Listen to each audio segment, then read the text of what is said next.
कर्तुराज्ञया प्राप्यते फलम्।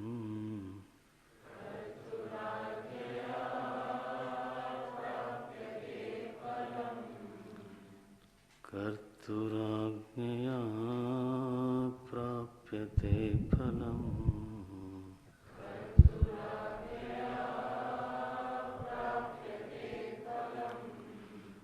कर्म किं परं कर्म तज्जनम्।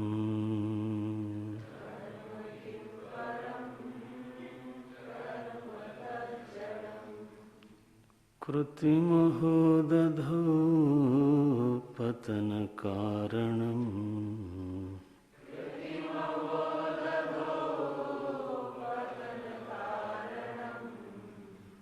कृतिमहो दधौ पतनकारणम्।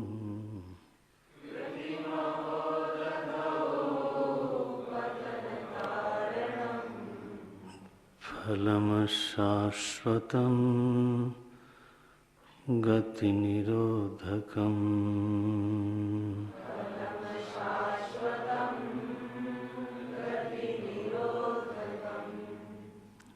फलमशाश्वतं गतिनिरोधकम्।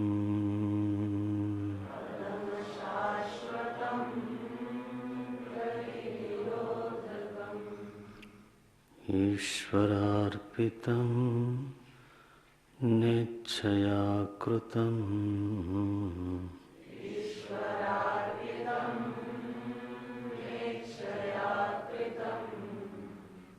ईश्वरार्पितं नेच्छया कृतम्।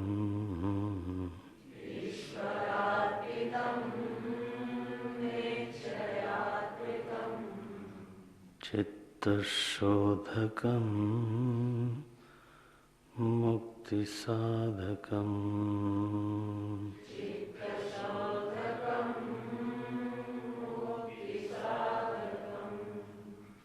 चित्तशोधकम् मुक्तिसाधकम्।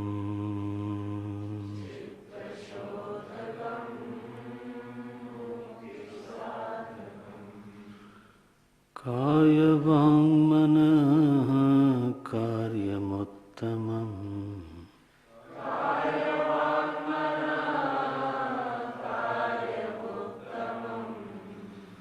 कायवाङ्मनः कार्यमुत्तमम्।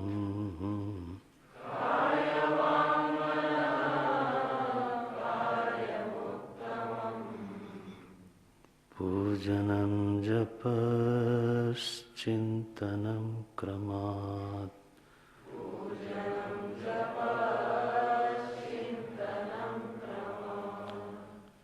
पूजनं जपश्चिन्तनं क्रमात्।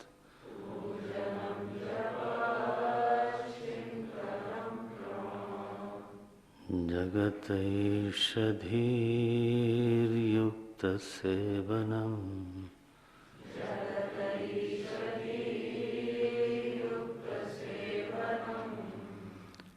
जगतैषधीर्युक्तसेवनम्।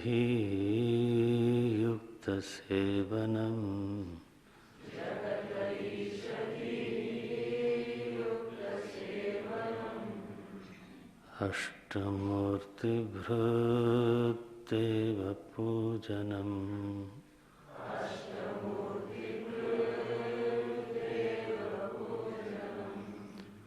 जगतैषधीर्युक्तसेवनम्।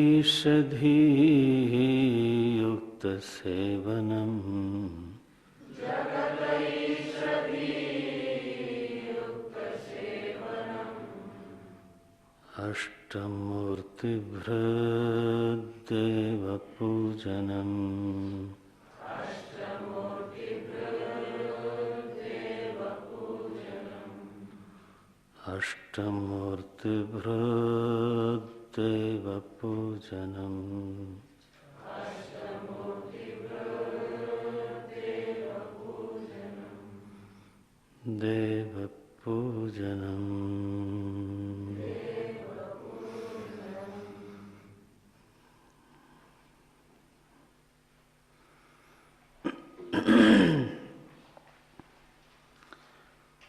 आध्यात्मिक यात्रा में साधक की प्रगति के पड़ाव मन में रखने चाहिए। साधक जब परिस्थितिवाद से निकल करके कर्मवाद में प्रवेश करता है तो यह उसकी प्रगति है, यह उसका विकास है। और मानव की आध्यात्मिक यात्रा में तो वो निकल पड़ा, उसकी यात्रा आरंभ हो गई। यह जो परिस्थितिवाद से कर्मवाद में संक्रमण करना है, थोड़ा कम करें, ये एक निश्चय से दूसरे निश्चय में संक्रमण करना है। यह शारीरिक नहीं है, ये बौद्धिक है, ये निष्पत्तियों का निष्क्रमण है। पहली निष्पत्ति ये थी कि परिस्थिति सुखद है, उसको कैसे भी ठीक करो। परिस्थिति ही दुखद है तो उसको बिगड़ने न दो। तो चाहे जैसे ठीक करना हो करो। बाद में चिंतन करके, विचार करके, अपने जीवन के अनुभवों का आधार बना करके तो एक बुद्धिमान व्यक्ति धीरे धीरे इस निर्णय में दृढ़ होता गया कि नहीं, कभी भी दुष्कर्म का परिणाम तो शुभ नहीं होता, सुखद नहीं होता। यह स्वयं के विचार से निश्चय होना चाहिए और इस विचार के पीछे अपने ही इस जीवन की अनुभूतियाँ होनी चाहिए। जो हमारी अनुभूतियाँ हमारे इस विचार का समर्थन करती हैं तो उस विचार में बहुत बल होता है।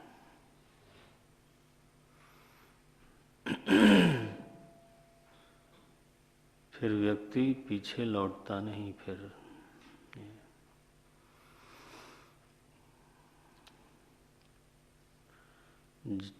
कई बार हम जब मान्यता बनाते हैं, मेरे ख्याल से वो जो स्पीकर है वो सीधा माइक की ओर हो गया, उसको सीधा करें, किसी ने हिला दिया है। हाँ, रहने दो। हाँ, करो करो, उसको सीधा कर दो। माइक में आवाज़ नहीं आनी चाहिए, बस इतनी। इसको बीच में करो बेटा, यहाँ नहीं।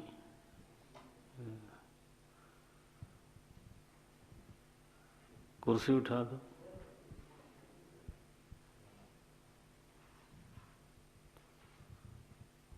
बस सीधा करो। यस, उसको भी, वो भी। तो जिस पर स्पीकर लगे हैं उसको जरा आप लोग छेड़ा मत करो सफाई के दौरान, है ना? बस ठीक है।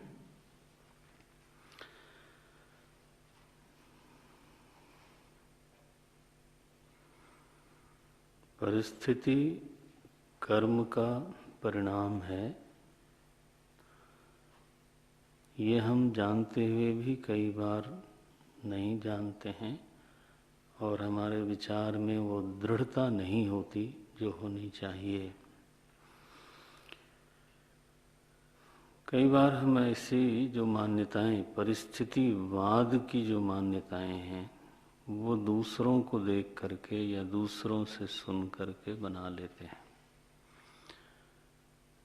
जो मान्यता है, जो निष्पत्ति है, उसको बनाने में कई बार हम उतने सावधान नहीं होते जितना सावधान होना चाहिए।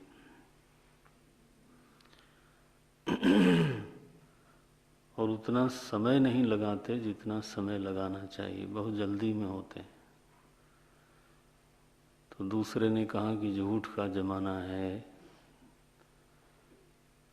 और ऐसे एक ने नहीं 10 लोगों ने कहा, 20 लोगों ने कहा। बस हमने खुद नहीं जांचा कि क्या ये सच है, तो 10-20 लोग कह रहे हैं तो फिर ठीक ही होगा, तो बहुमत से निर्णय ले लिया। ये फिर कई बार प्रत्यक्ष दर्शन भी भ्रमित करने वाला होता है। एक व्यक्ति तो दुराचारी है लेकिन जीवन में उसके समृद्धि है, और कदाचित तो प्रगति दिखाई देती है, सफलता दिखाई देती है। तो जब हम ऐसा देखते हैं तो मन में आता है कि हम पिछड़ गए क्योंकि हम हरिश्चंद्र के अनुयायी बनते रहे, है ना। तो चूंकि हम लोग तो कहीं नीति और इस पर चलते रहे, इसलिए तो शायद हम पिछड़ गए। दूसरों को देखो तो प्रत्यक्ष में कोई दुराचारी व्यक्ति जब सफल होता हुआ, प्रगति करता हुआ, समृद्ध होता हुआ दिखाई देता है, और हम ठीक से विचार नहीं करते, धीरज पूर्वक विचार नहीं करते, तो फिर हम जल्दी में ये निर्णय जरूर ले लेते हैं कि ये सब शास्त्रीय बातें हैं। सफलता तो ज़्यादातर चालाकी, झूठ, है ना, इन चीज़ों से मिलती है, बजाय इसके कि नीति पर चला जाए।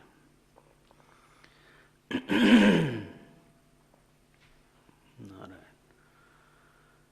अब हमें धीरज नहीं है तो दूसरों का जो कर्म है ना, एक बात समझना चाहिए कि दूसरों के कर्म अथवा दूसरों के फल को देख करके जब हम मान्यता बनाते हैं या बनाना चाहते हैं तो उसमें मूल में ही गलती है। क्या गलती है? कि दूसरों के सारे कर्मों को हम जानते नहीं, जान सकते नहीं। मैं अगर चाहूं भी तो नहीं जान सकता,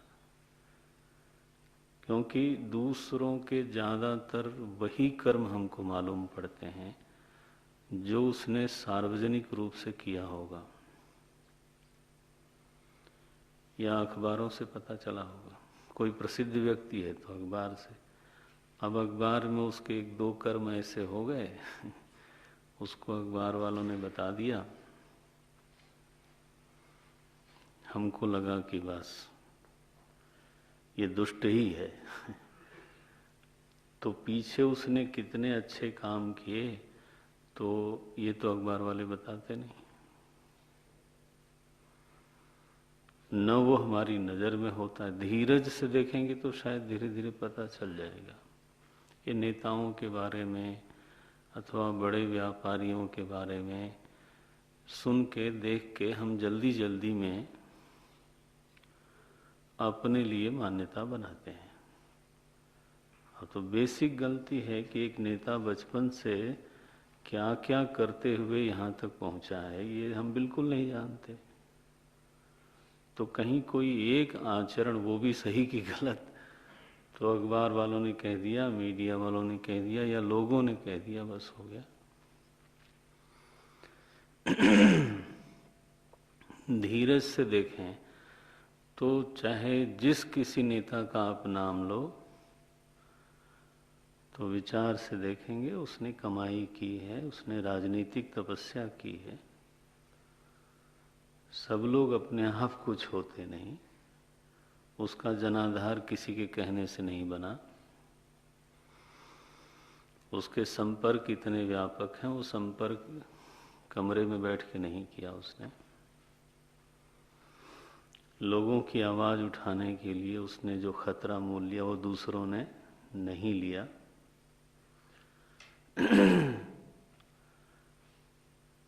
ये बिल्कुल कहना चाहिए अधीर व्यक्ति का निर्णय होता है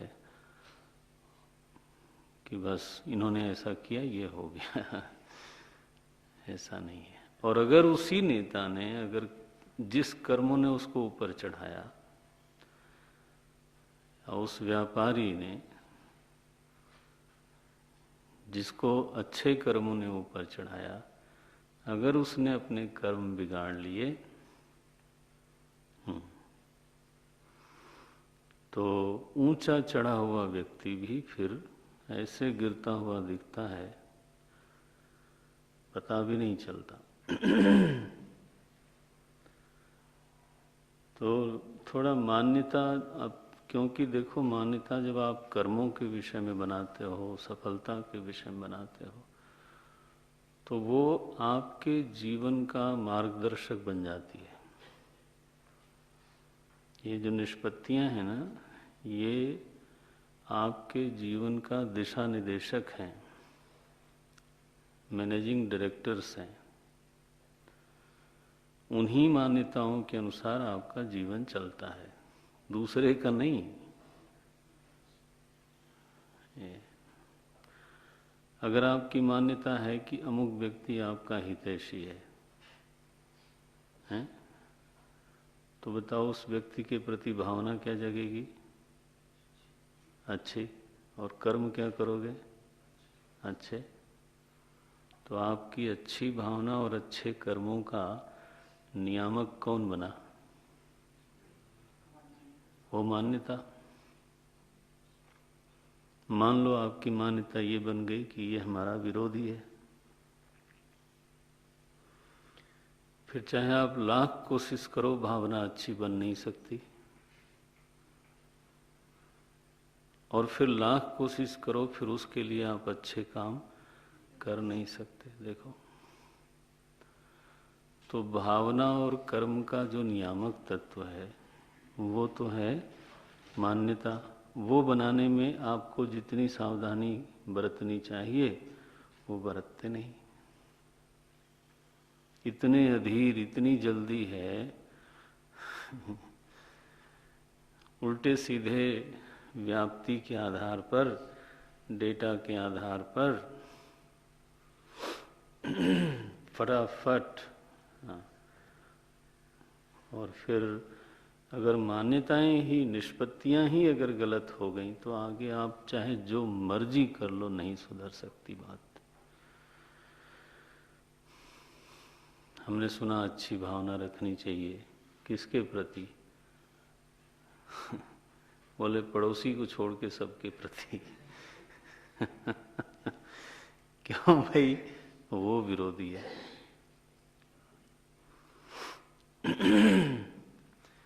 तो इसमें, इस विचार पद्धति में जो पहली भूल है वो ये है कि हमको ये जानना चाहिए था कि उसके सारे कर्मों को तो मैं जानता भी नहीं। जो वो मन में करता है, जो वो एकांत में करता है, जो वो अपने परिवार में करता है, हमारे सामने उसके 1, 2, 4 कर्म हैं। आप हृदय टटोल के देखो, किसी भी बड़े व्यक्ति के कितने कर्मों को आप जानते हो?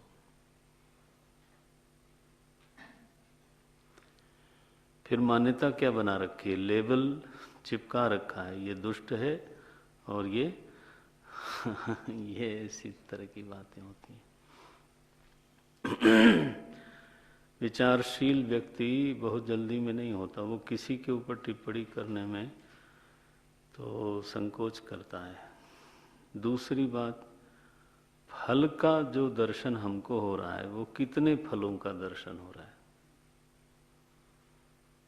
उसको क्या क्या मिल रहा है वो तो वही जानता है। कई बार wall to wall carpeted air condition room में जब बाप बेटे में झगड़ा होता है ना, और बेटी जो है आवारा निकल जाती है, तो इतना बढ़िया फल मिलता है। समझते हो, संतान एक अगर अटपटी निकल जाए तो हार्ट अटैक देने के लिए पर्याप्त है, अकेले ही पर्याप्त है। हमको रेशमी पर्दे ही दिखते हैं, है ना। तो फल दर्शन भी हम पूरा नहीं करते, न कर सकते हैं। अच्छा, थोड़ा समय लगाना चाहिए कि 10 साल और देख लो कि ये क्या हो रहा है, इनको क्या मिला क्या नहीं मिला। एक समय था इस देश में कई नौजवान जो व्यापारी वर्ग के लोग हैं, वो समझते थे हर्षद मेहता हमारा हीरो है। तो 20-25 साल तो उसने पढ़ाई करी और आखिरी 10 साल उसने कोर्ट और जेल की यात्राएं की। कितने हुए? 35 साल। और कुल जिया कितना उसने? 45 साल। That was the hero. माने 10 साल के खिलवाड़ में एक ऐसा कुशाग्र बुद्धि का, चाहे वो परवर्टेड इंटेलेक्चुअल हो, वो खत्म हो गया। और जो तो इतने आराम में रहने वाला व्यक्ति, 10,000 करोड़ रुपए का बिजनेस करने वाला व्यक्ति, तो बिना पंखे के 6x8 के कमरे में जब उसको सुला दिया जाता था, मच्छरों से भरे हुए, लोग धीरज नहीं रखते। आगे गति क्या? क्योंकि देखो, बीज जिस दिन आप बोते हो उसी दिन अंकुर निकलता नहीं, ठीक है ना, ये नियम है। तो समय लगता है किसी भी कर्म को फल रूप में प्रकट होने में। हमको इतनी जल्दी है कि हम समझते हैं ये कर रहा है तो आज ही इसको मिलना चाहिए। अरे आज ही कैसे मिलेगा भाई? आदमी देखता दूसरों को है, मान्यता उसकी बन जाती है, और वो मान्यता नियामक बनती है किसकी? दूसरे की नहीं, उसकी।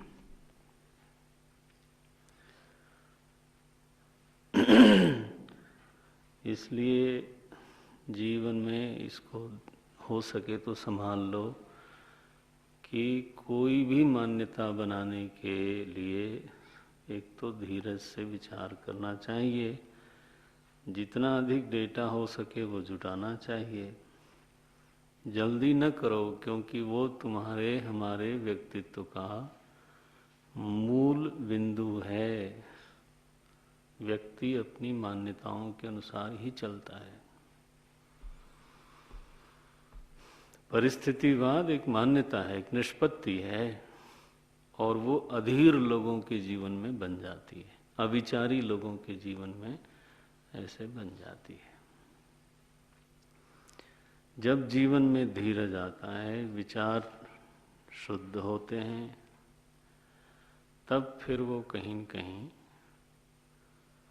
संभलता है कि नहीं, दूसरे के कर्मों को तो हम जानते नहीं, दूसरे के फलों को भी हम ठीक से जानते नहीं। तो कर्म के और फल के संबंध में अगर सचमुच में मान्यता बनानी ही है तो हमें अपने कर्मों को देखना चाहिए और अपने फलों को देखना चाहिए। क्यों?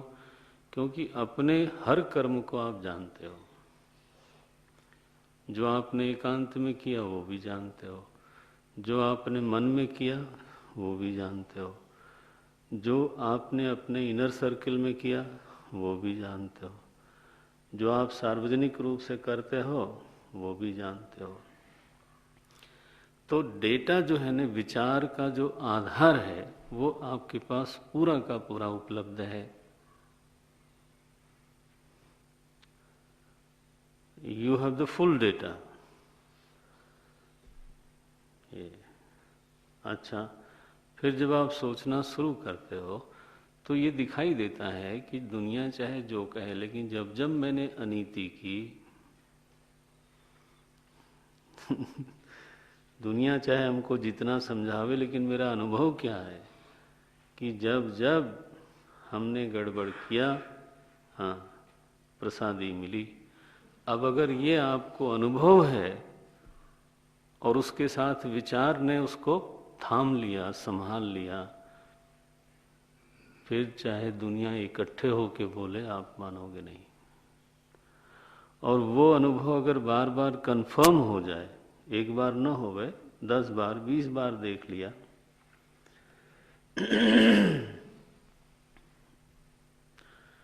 आपका जीवन और जो जीवन में घटने वाले घटनाएं हैं, अनुभव हैं, वो स्वयं ही आपके लिए प्रमाण का काम करते हैं। ऐसे व्यक्ति का जो विचार है वो बहुत बलवान होता है, वो कांपता नहीं है।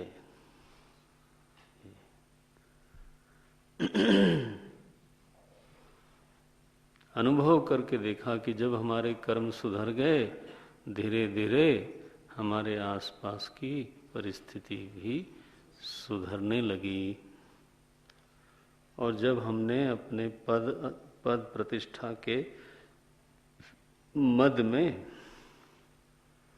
भूल से बहुत सारी गलतियां की, है ना, हमको लगा कोई कुछ बिगाड़ नहीं सकता, मैं इस पोजीशन में हूं, या कोई देख नहीं रहा है, या मेरी लोक मान्यता इतनी है कि हमको कोई उंगली नहीं उठाएगा।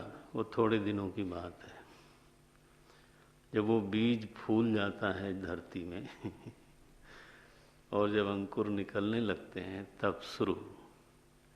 और जो लोग मानते थे वही लोग फिर, हाँ,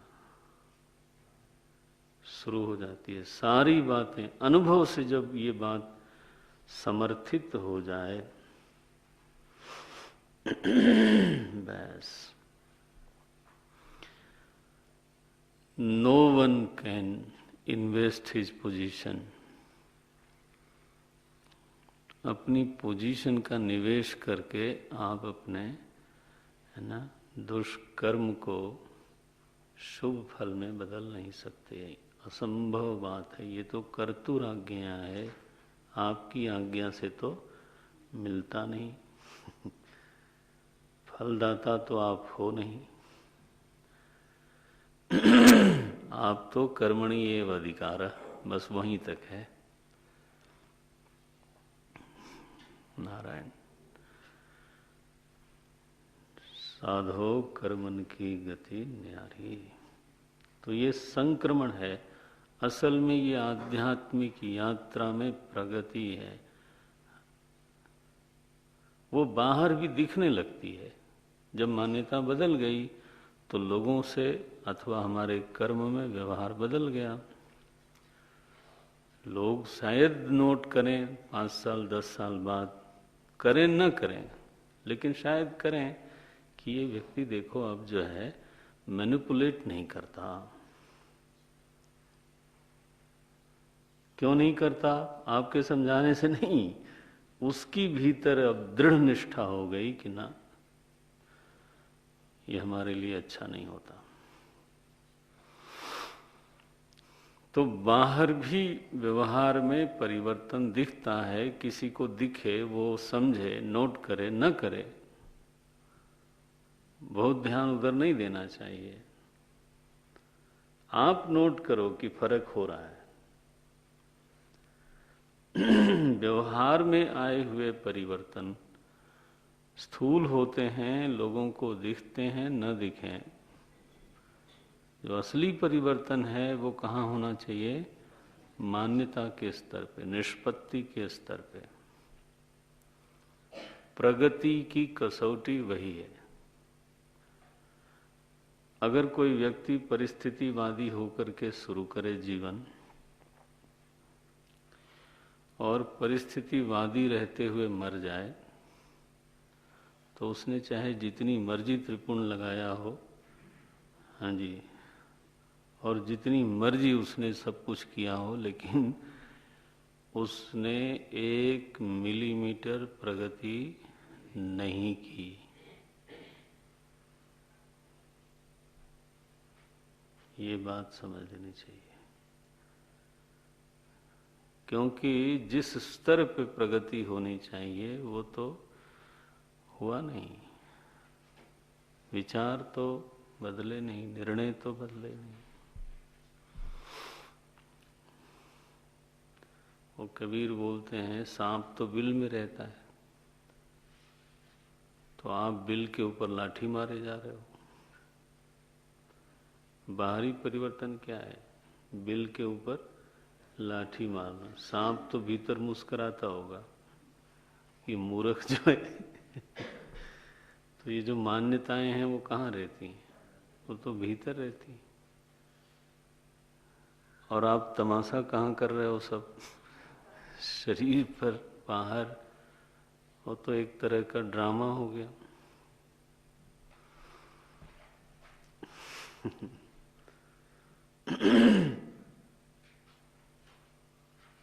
साधना क्या चीज होती है उसको समझना चाहिए। साधना केवल क्रिया का नाम नहीं है, साधना समझ का नाम है।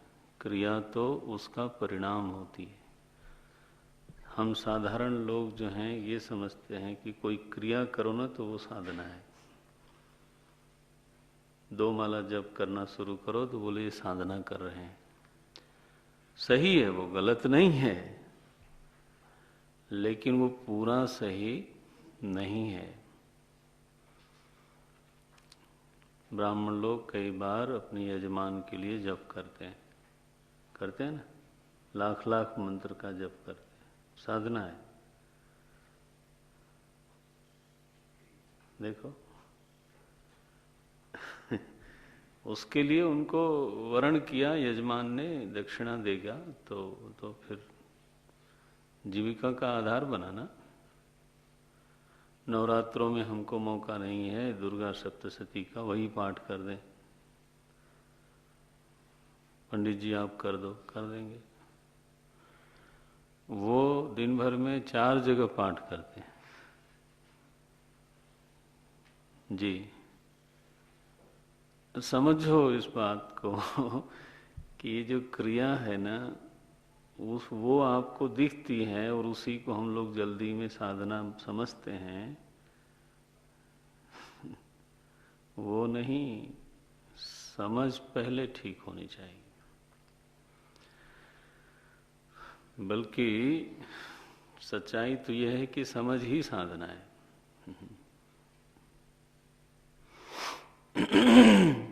ओम। कर्मवाद में प्रवेश कर जाए व्यक्ति और फिर वहां से उठे, शिव जी महाराज उठा दें उसको वहां से। कहाँ ले जाएं? बोले कर्म योग में। बस अगर कहीं यहाँ तक पहुंच हो जाए किसी की, धन्य है वो, वंदनीय है महाराज।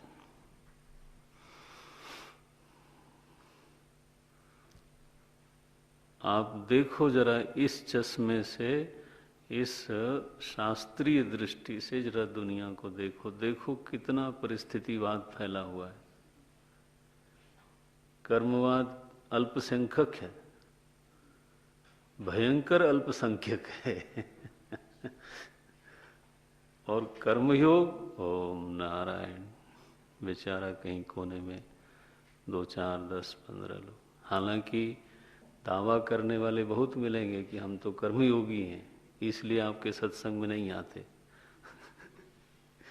माने कर्मयोग का सुंदर परिणाम क्या निकला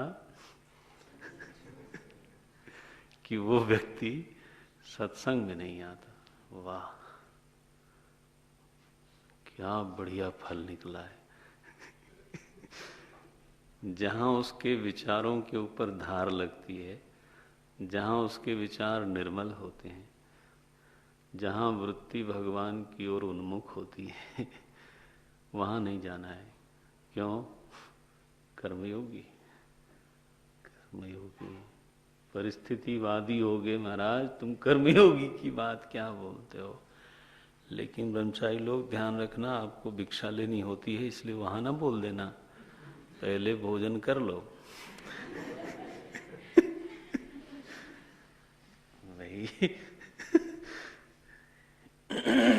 हाँ आप कर दूध पिलाओ फिर हम बताएंगे। ऐसे है। क्या करना, जिसको अपने बारे में जो करना है कहे। हमारा ठीक होना चाहिए पहले, शायद फिर किसी को प्रेरणा मिल जाए। कर्मयोग क्या, उसका स्वरूप क्या? तो यहाँ कहा गया ईश्वरार्पितम न इच्छया कृतम। तो मैंने 6-7 बातें कही थी कि उद्देश्य चाहिए कर्म के आरंभ में ही। उस उद्देश्य के अनुसार ये तय होता है कि हमको करना क्या है, कैसे करना है, कहाँ करना है, कब करना है, कितना करना है, किन साधनों से करना है, करेगा कौन। ये जो 7 चीजें हैं ये कर्म के आरंभ में चाहिए। किस भावना से करना है, यानी भावना तो सतत है। कर्मयोग माने उद्देश्य न हो, इच्छा न हो, ये नहीं होता। इच्छा होगी, उद्देश्य होगा, योजना बनेगी, है ना, लगन होगी उसके संपादन में।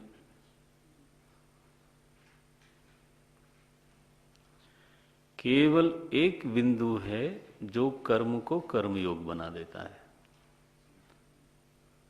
किसके लिए करना है, बस। कसमई, यह जो एक प्रश्न है ना, बस इसको साधक को संभाल लेना चाहिए। किसके लिए करना है, ये उद्देश्य किसका है। श्री हनुमान जी महाराज इसके सबसे माने एक सिद्ध दृष्टांतों में से एक हैं।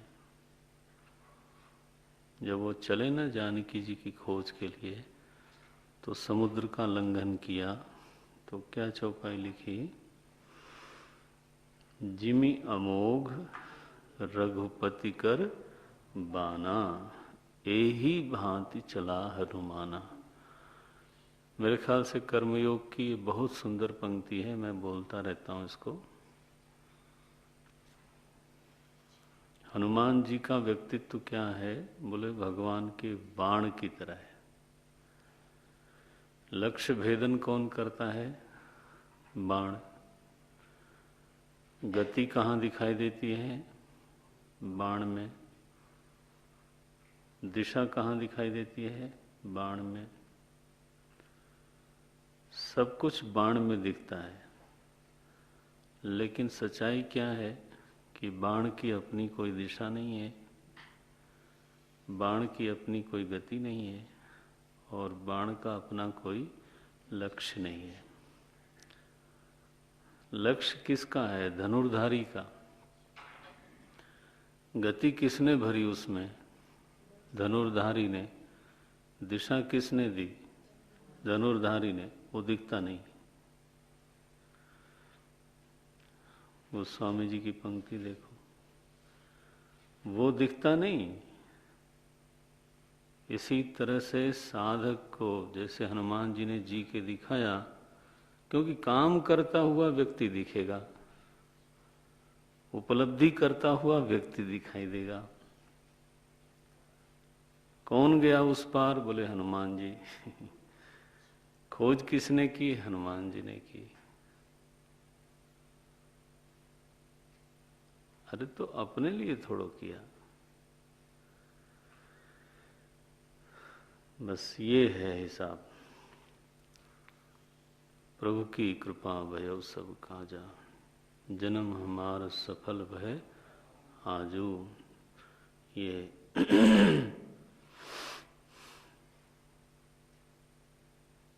ऐसा जीवन बन जाए प्रभु के बाण की तरह,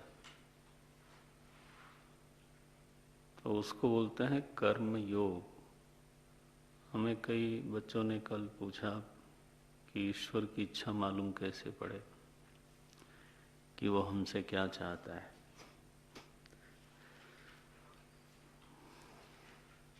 क्योंकि सामने तो लोग तो प्रत्यक्ष हैं, ईश्वर तो प्रत्यक्ष नहीं है। इस दृष्टांत में एक चीज आगे बढ़ने के पहले ध्यान दिला दूं कि जो साधक कर्म को कर्मयोग बना रहा है, वो न केवल ये समझता है कि ये लक्ष्य प्रभु का है, बल्कि उस शक्ति को भी वो जानता है कि जिस शक्ति से मैं कर रहा हूँ वो भी प्रभु की ही है। गति किसने भरी? धनुर्धारी ने। हाँ, इसलिए वो कभी निराश नहीं होता, हो नहीं सकता, क्योंकि जिसका काम है वो सर्वशक्तिमान है। और उसने अगर हमको सेवक चुना है, उसकी कृपा है, तो वो फिर शक्ति भी देगा, क्यों नहीं देगा? देता ही है।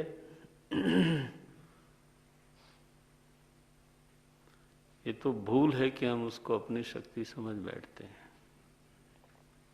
शक्ति देने वाला मालिक है ना।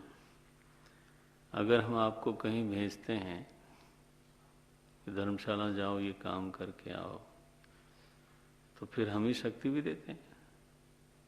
ये चिट्ठी लेते जाना, ये पैसे भी जरूरत पड़ेगी, वो भी लेते हैं। कौन देता है? जिसने काम दिया उसी ने शक्ति दी।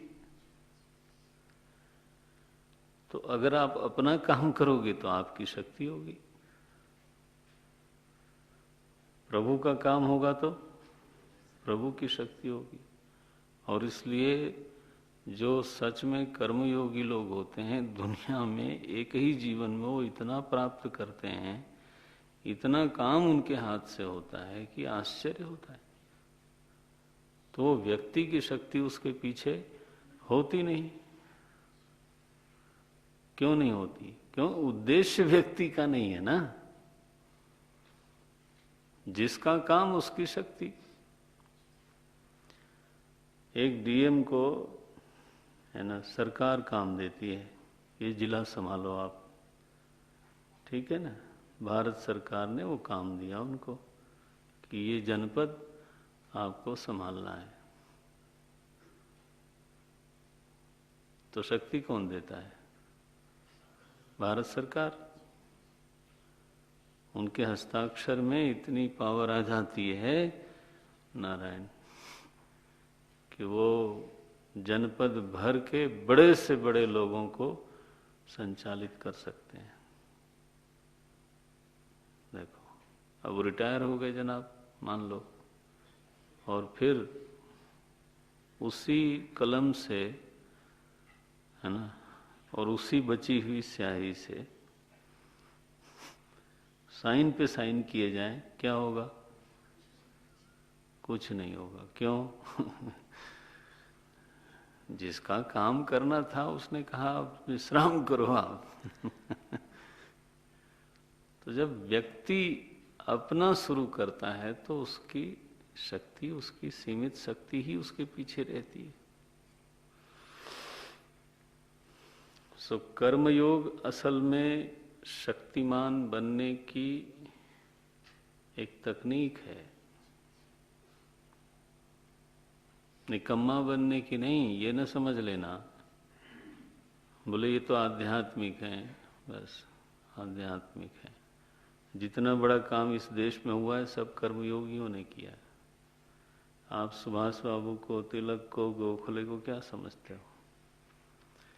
गांधी जी को क्या समझते हो? भगवान शंकराचार्य के कर्म क्या थे?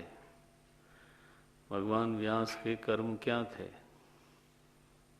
महर्षि पतंजलि, पाणिनि, इन लोगों के कर्म क्या थे? कर्म थे महाराज। ये प्रभु को समर्पित थे सब चीजें, इसलिए इतनी चिरंजीवी चीजें हमको प्राप्त हैं। आज तक हम लोग उनके अनुग्रहित हैं। हमारे गुरुदेव के एक जीवन में 30-35 साल में इतना काम हुआ। 30-35 साल, 30-35 साल में लोग अपने पांव पे खड़ा नहीं हो पाते। तमाम पूंजी घर की रहती है, इसके बावजूद वो चले थे उत्तरकाशी से, 3 कपड़ा था उनके पास। देखो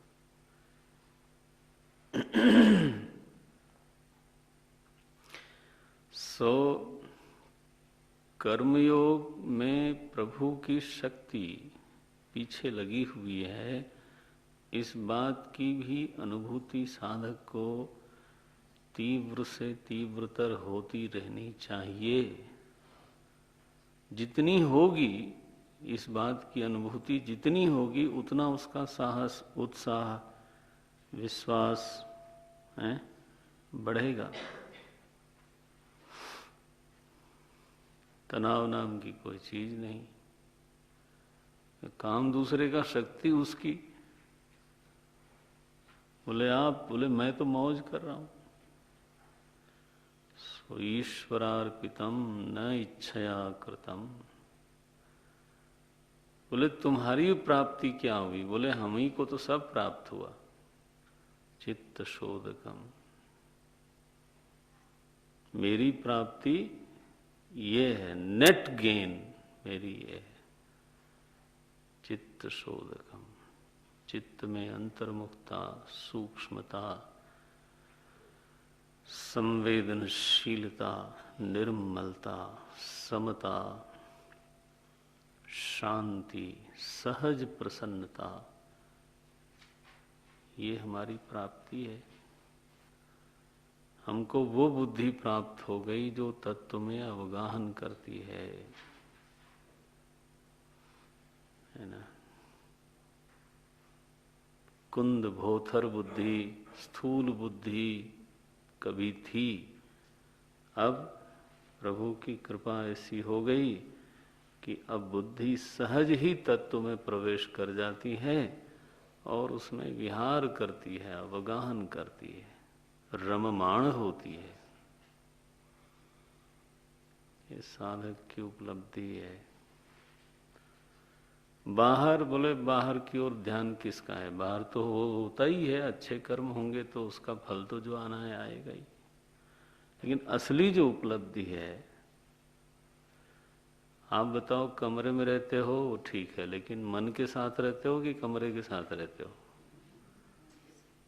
हर आदमी मन के साथ रहता है। मन उदास हो तो इटालियन मार्बल लगा लो, उससे क्या हो जाएगा? मन निर्मल हो, प्रसन्न हो, खुशी से छलकता हो, तो झोपड़ी में भी, झोपड़ी के साथ थोड़ा आदमी रहता है। तुलसी और रमण महर्षि और कबीर, ये तो परम दुखी होते। अगर साधन ही सुखी दुखी करते तो बेचारों के पास लंगोटी भी नहीं थी कायदे से। फिर बोलो, जिसके साथ रहना है उसको गंदा छोड़ देते हैं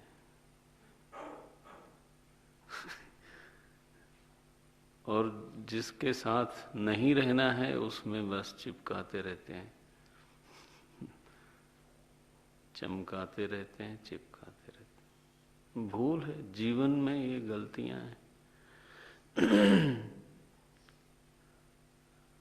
अध्यात्म चिंतन जीवन को संभालने के लिए होता है, और किसके लिए होता है?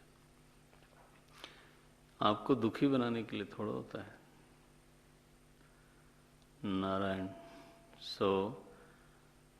प्रश्न अब ये आया कि प्रभु, कर्म से कर्मयोगी बनने में मूल बात ये समझ में आई कि हमारे सारे कर्म अर्पित हो जाने चाहिए प्रभु को।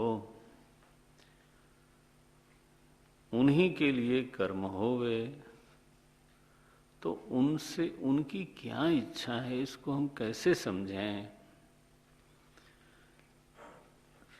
बोले आप तो भक्त बन जाओ बस। ये जो मैं नाम की चीज है ना, मैं मनुष्य हूं तो मैं अमुक हूं तमुक हूं, ये जो मैं है ये मूलतः भक्त बन जाए। भक्ति माता अगर एक बार आ गई तो वो बताती रहेंगी कि प्रभु क्या चाहते हैं। ये दूसरे की मन की बात समझाने वाला तीन ही तत्व है, या तो वो प्रेम हो, या तो वो श्रद्धा हो, और या तो वो भक्ति हो। भक्ति में प्रेम और श्रद्धा दोनों सम्मिलित हैं। मैंने पीछे बोला था, बच्चे को क्या चाहिए वो तो भाषा नहीं जानता, हिंदी अंग्रेजी कुछ नहीं बोलता बेचारा, मेरे ख्याल से उड़िया भी नहीं बोलता, लेकिन माँ को समझ में आता है। क्यों आता है? प्रेम है। अब बोले कैसे समझे? वो तो बता नहीं रहा है कि मच्छर ने काटा कि भूख लगी है। Look at this. एक ही भाषा जानता है, वो है रोना। अब उस भाषा में से माताजी हर चीज समझती हैं और पिताजी को बोलती भी हैं कि देखो कुछ कह रहा है आपसे। पिताजी महाराज को कुछ नहीं समझ में आता है कि क्या कह रहा है। तो माताजी अनुवाद करके बताती हैं कि आपसे ये कह रहा है। लो कई बार हम यहाँ बैठते हैं, कोई माँ आई हो नई नई, बोली इसको नींद आ रही है, रो रहा है, तुम बोल रही हो नींद आ रही है। उनको समझ में आता है कि ये रोना नींद के लिए है, ये रोना दूध पीने के लिए है, ये रोना कार्यक्रम करना होगा, कहीं भीग गया है। लो, किसने समझाया उसको? प्रेम ने। बड़ों के प्रति श्रद्धा हो ना, संवेदना बढ़ जाती है, मालूम होता है क्या चाहिए उनको। भक्ति हो तो बिल्कुल मालूम पड़ता है। जितनी भक्ति उतनी संवेदना गाढ़ी होती है, तो उतना दूसरे की बात समझ में आती है। प्रेम न हो, भक्ति न हो, तो सामने वाला बोल के भी बतावे को मुझको चाहिए, हाँ, तो वो बिल्कुल समझ में नहीं आता। इसलिए बोल करके बताना ये दूसरे को समझने में हेतु नहीं है। प्रत्यक्ष रूप से विद्यमान होकर के कोई कहे कि मुझको ये चाहिए, बोले ऐसे ही नाटक करता। ला, उसने बोल के कहा, फिर तुम कहते हो ऐसे बोलता रहता है। जब हम किसी के घर गए, मानो उनके बड़े कह रहे हैं कि ये चाहिए, मैं कहता हूँ देखो कुछ कह रहे हैं तुम्हारे दादाजी। अरे बोले स्वामी जी उसको ध्यान मत दीजिए, वो ऐसे ही बोलते रहते हैं। ला, वो प्रत्यक्ष विद्यमान है। ये प्रत्यक्षवादियों का खोखलापन देखो। वो बुजुर्ग प्रत्यक्ष विद्यमान है, बोल के बता रहे हैं, फिर सुनने वाला न समझता है न मानता है। भक्ति हो तो प्रत्यक्ष न हो, बोल के न बतावे, तो भी हमको मालूम है कि आश्रम में ऐसा करने से गुरुदेव को ठीक लगता, ऐसा नहीं करने से अच्छा नहीं लगता, ये करना उनको पसंद नहीं आता। देखो, गुरुदेव का शारीरिक रूप से होना जरूरी है।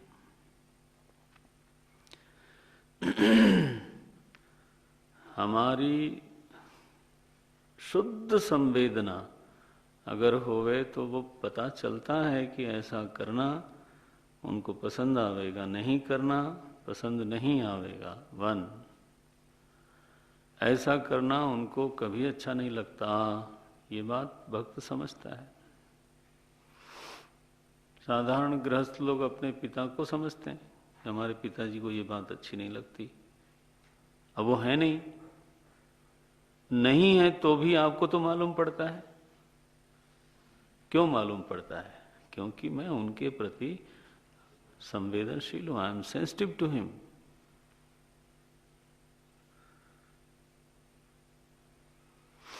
ये होता है। सो मूल बात है कर्मयोग का उपपादक, कर्मयोग को सिद्ध करने वाला जो तत्व है वो है भक्ति।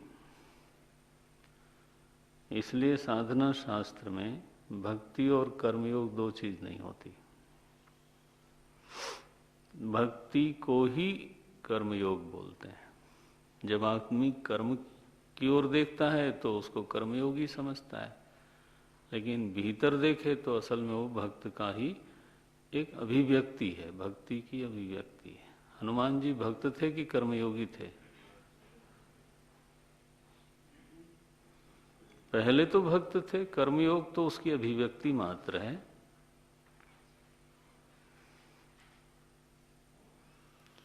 कर्मयोग क्या है? कर्मयोग कोई स्वतंत्र साधना नहीं है। इस बात को बिल्कुल समझ लो, मंथन कर लो, निर्णय कर लो। कर्मयोग कोई स्वतंत्र साधना नहीं है। कर्मयोग भक्ति की एक अभिव्यक्ति है, दैट्स ऑल। तो अगर हमको कभी भ्रम होता हो कि मैं तो कर्मयोगी हूं, भक्ति होवे चाहे न होवे, समझ लेना ये भयंकर भूल है। कोई कोई भक्ति ना होवे तो अभिव्यक्ति कहां से होगी? ध्यान रखना, जो साधारण कर्मयोगी हैं, साधारण माने बिल्कुल ही लौकिक भावना में रहते हैं, मानो राष्ट्र के लिए कर्म करना, वो भी कौन करेगा राष्ट्र के लिए कर्म करने वाला? जो राष्ट्रभक्त होगा। पहले भक्ति होगी ना, फिर अभिव्यक्ति होगी ना। जो राष्ट्र की भक्ति नहीं करता है, बोलता है मैं राष्ट्र के लिए कर्म करता हूं, झूठ बोलता है। तू किसको झूठ समझाता है?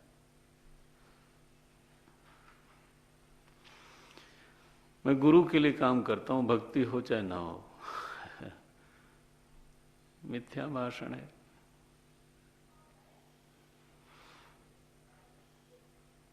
मूल बात है भक्ति। अगर मुझको कर्मवाद से, हाँ, कर्मयोग में जाना है, एक चीज चाहिए, प्रभु की अथवा जिसके लिए हम समर्पण होना चाहते हैं उसकी भक्ति होनी चाहिए। So there has to be a transformation where at the ego level, ये जो हमारा अहंकार है वो रूपांतरित होकर के भक्त बन जाए, यही साधना है। जो अहम है वो रूपांतरित हो जाए, किस रूप में? भक्त रूप में।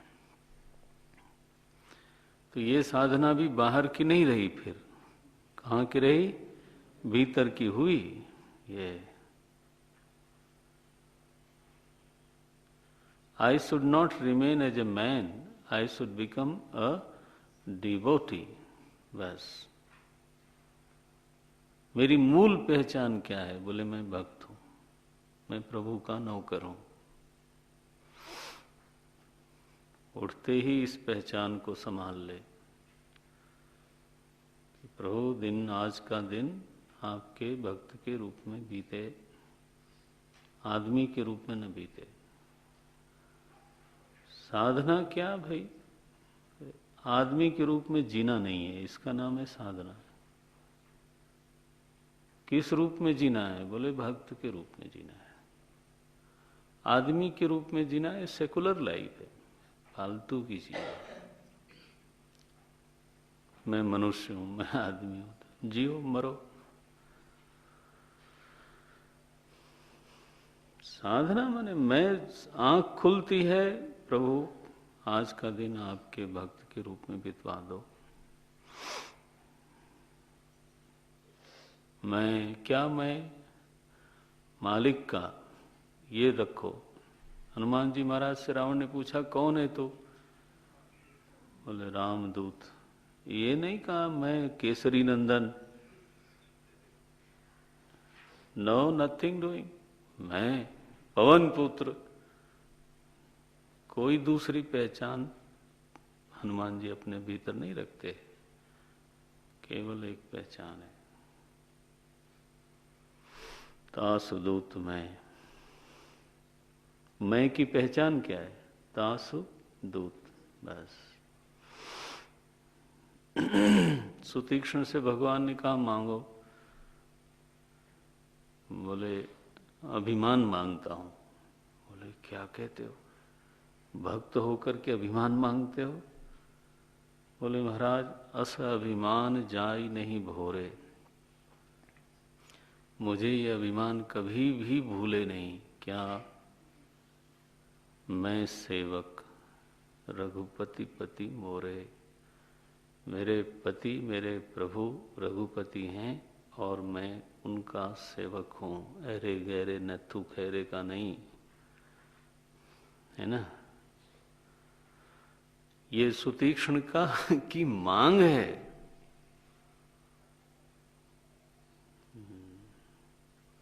यह एक बार दिल में दृढ़ हो जाए, लगे हाथ में बोल देता हूं, जीवन में शायद काम आएगा। एक बार लुधियाना में मुझे पूछा गया कि अध्यात्म और व्यवहार का संतुलन कैसे रखें। मैंने कहा इसको और क्लियर करो आप। बोले कितना अध्यात्म रखना चाहिए, कितना व्यवहार रखना चाहिए? 50-50 करें कि 60-40 करें कि 30-70 करें? हमने कहा ऐसा क्यों पूछते हो आप? बोले क्योंकि व्यवहार बढ़ता है तो अध्यात्म जाता है, और अध्यात्म बढ़ता है तो व्यवहार मार खाता है, तो क्या करें? दोनों का संतुलन बनाना है। हमने कहा अच्छा भाई ठीक है। आप मुझे बताओ कि जीवन में अगर कोई अभिमानी है तो उसको कितने घंटे अभिमान करना चाहिए? बोले क्या बोलते हो आप, अभिमानी है तो 24 घंटे अभिमानी है। हमने कहा नहीं नहीं, संतुलन बनाओ कि 3 घंटे अभिमानी रहेगा और बाकी समय में व्यवहार करेगा। अरे बोले नहीं, अभिमान पूर्वक व्यवहार करेगा। मैंने कहा ये आई बात। कोई व्यक्ति विनयी है तो कितने घंटे विनम्र है वो? 1 घंटे सुबह और 1 घंटे शाम को ध्यान करते हुए। क्या होता है कि हम अध्यात्म को कोई क्रिया समझते हैं, बस पिटाई हो गई वहीं पर। अभिमान कोई क्रिया नहीं है, विनम्रता कोई क्रिया नहीं है, वो आपके मैं की पहचान है।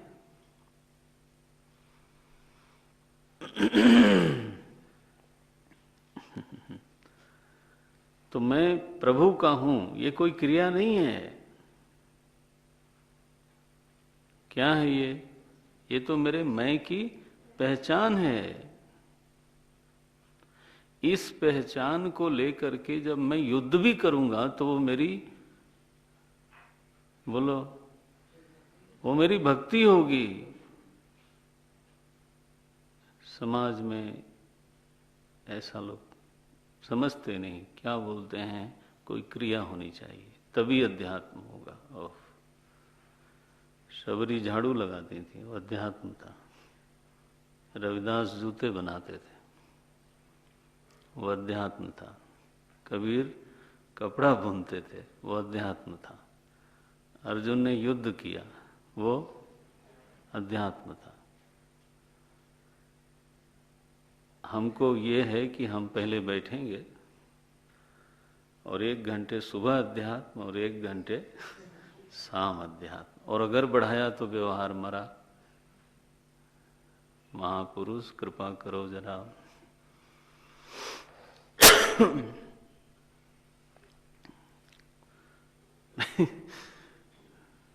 करो, क्रिया जो करना हो वो भी करो, लेकिन अध्यात्म को क्रिया से मत पहचानो, वो तो आपके भीतर की पहचान का नाम है। इस रूपांतरण में क्रांति है कि मैं मनुष्य नहीं रहा, मैं जीव नहीं रहा, मैं ले दे करके प्रभु का एक अदना सा सेवक हूं। किंकरोस्मि। दासोहम। भगवान शंकराचार्य के बारे में एक बड़ी मनोहर सी कथा है, माने है, प्रेरणादायी है। वृंदावन में यमुना में स्नान कर रहे थे तो ठंडा लगा तो सोहम सोहम बोल रहे थे। तो वृंदावन के भक्त लोग, गोस्वामी लोग आ गए, बोले ये वृंदावन है। बोले महाराज इसीलिए तो आया हूं। बोले यहाँ दासोहम बोलना चाहिए। अरे बोले मैं तो वही बोल रहा था, मैं तो यही बोल रहा था कि दासोहम दासोहम। लेकिन ये कृष्ण तो चोर है, उसने दा चुरा लिया, अब जो बचा है वो बोल रहा हूं। देखा, दासोहम में से दा चुराया, अब मैं क्या बोलूं, जो है वो बोलता हूं। शुरुआत ये से ही होती है। कर्मयोग क्या है? दासोहम में प्रगाढ़ स्थिति। लोग समझते हैं ना ये द्वैती अद्वैती झगड़ा करते हैं। मूर्ख हो, ये यूनिवर्सिटी में होता है झगड़ा, ये साधकों में नहीं होता है। ये जो लोग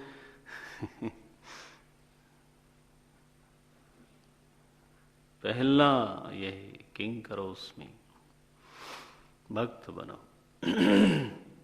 रूपांतरित कर दो अहम को, भक्त के रूप में पूरी तरह रूपांतरित कर देना, ये कर्मयोग की साधना है। एक बार भक्ति माता में तो उनकी अभिव्यक्ति का नाम ही कर्मयोग है। भागवत जी में तो अद्भुत है, वहां उन्होंने कहा कि मूर्ति पूजा का नाम कर्मयोग है। आपको बताऊंगा मैं, ये विषय तो आपको गीता में बार बार आएगा, अब यहाँ आ गया है तो देख लेना। ये साफ बोला महाराज इस तरह से। प्रश्न आया कि ये जो भक्त है, भक्त बनने की बात आप कह रहे हो, तो ये भक्त कैसे बनूं मैं? आज मैं नहीं हूं तो बनूं कैसे? उसका कोई तरीका होना चाहिए। एक चीज मैं आज नहीं हूं, मैं ईमानदारी से स्वीकार करता हूं कि मेरे में जो भक्ति चाहिए वो आज नहीं है, तो फिर उसकी कोई तरकीब होनी चाहिए ना, जिससे कि वो आ जाए मेरे भीतर। तो प्रक्रिया क्या है? अहम को भक्त बनाने की प्रक्रिया क्या है, तकनीक क्या है?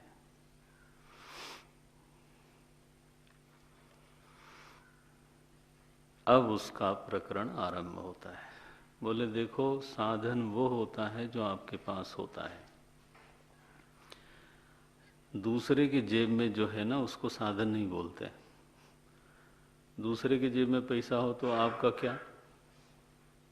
आप तो उसी साधन से चलोगे जो मेरी जेब में है। ये तो आपके पास क्या क्या है? बोले शरीर है, वाणी है, मन है।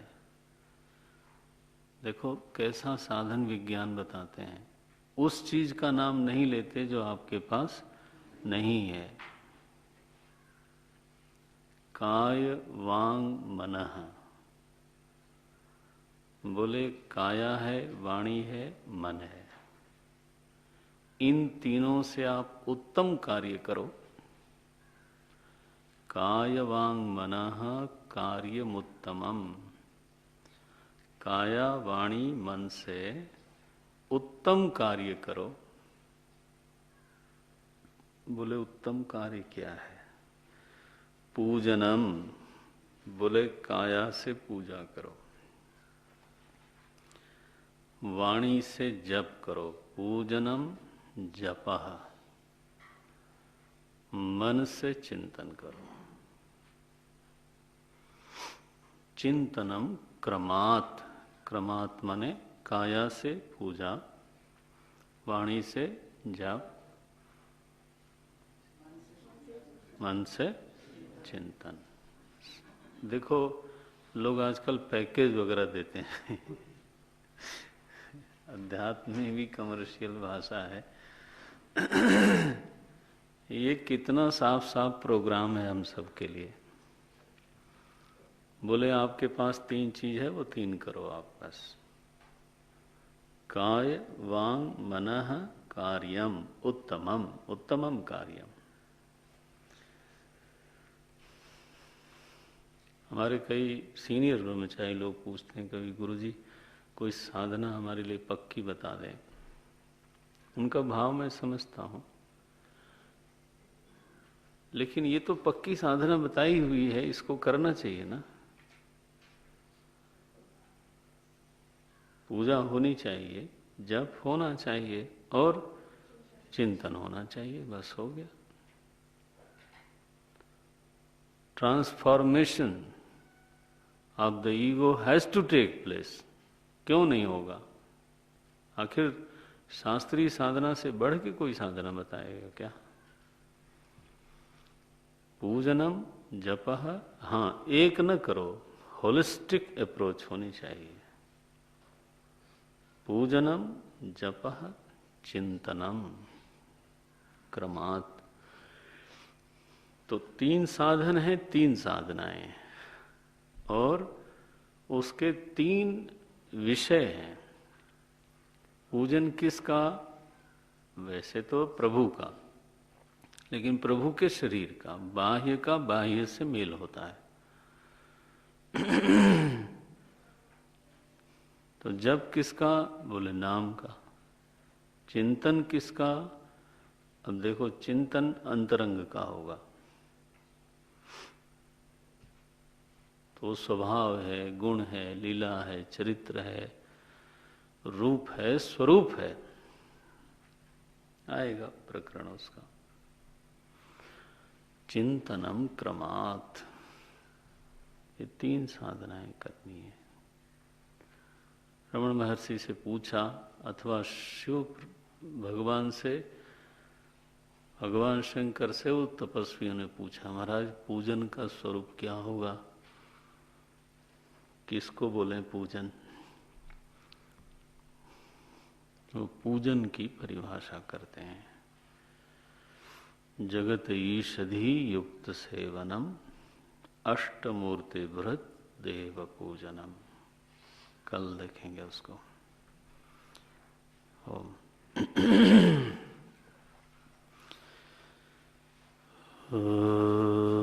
पूर्णमदः पूर्णमिदं पूर्णात् पूर्णमुदच्यते पूर्णस्य पूर्णमादाय पूर्णमेवावशिष्यते। ओम शांति शांति शांति।